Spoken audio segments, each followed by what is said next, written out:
Dominiquez, présidente du réseau Cocagne. Madame la ministre, monsieur le haut-commissaire, madame la députée,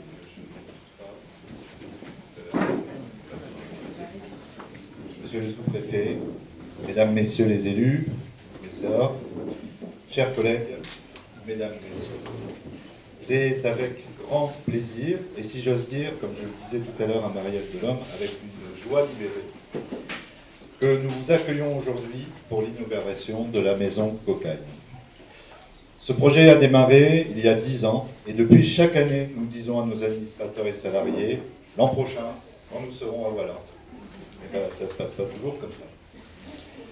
Donc nous y sommes. Cette prophétie se voit enfin réalisée avec le soutien constant et extraordinaire de nombreux partenaires, tant publics que privés, auxquels j'exprime toute notre reconnaissance au nom du réseau Cocagne.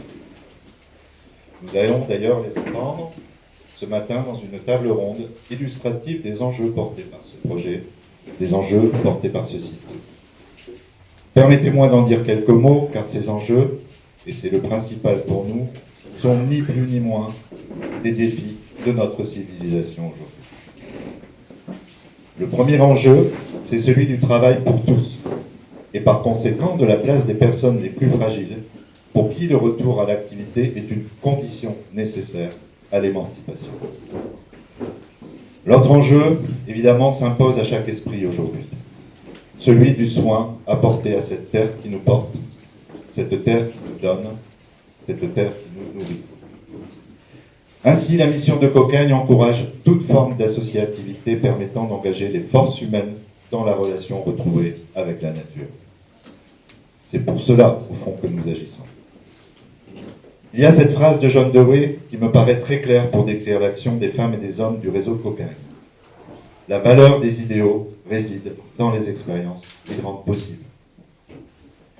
110 jardins, 5000 personnes salariées encadrées par des centaines de permanents appuyés par nos bénévoles, mais aussi par des permanents de notre réseau dirigé par Julien, des salariés que je salue, tant que j'y suis pour la prouesse en vue de votre accueil, 750 000 paniers par an, 25 000 abonnés solidaires et des dizaines de nouvelles idées que je vous invite à découvrir dans la visite.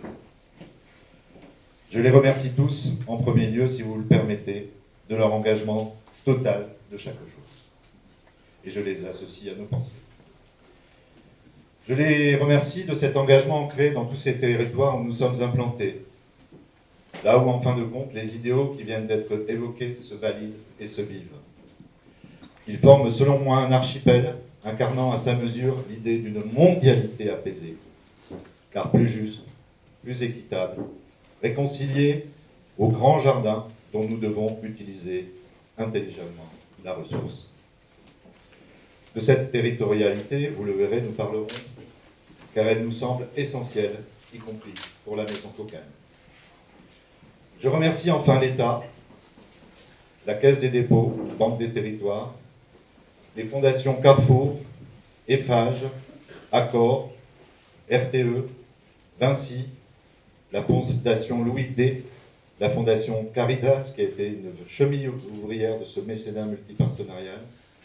Je remercie particulièrement AG2R La Mondiale, la fondation Bettencourt-Schuller, la mairie de Wallin, la communauté d'agglomération, les partenaires bancaires et enfin toutes les équipes de construction sous l'égide d'Hervé Montoffier, architecte, et Rémi Moisan, chef des travaux. Ils seront là pour la visite avec François Paris, administrateur qui nous a accompagnés et que je remercie. Et pour finir, parce que nous sommes chez elle, que nous y sommes bien, je laisse la mère abbesse de l'abbaye du Limon vous dire quelques mots.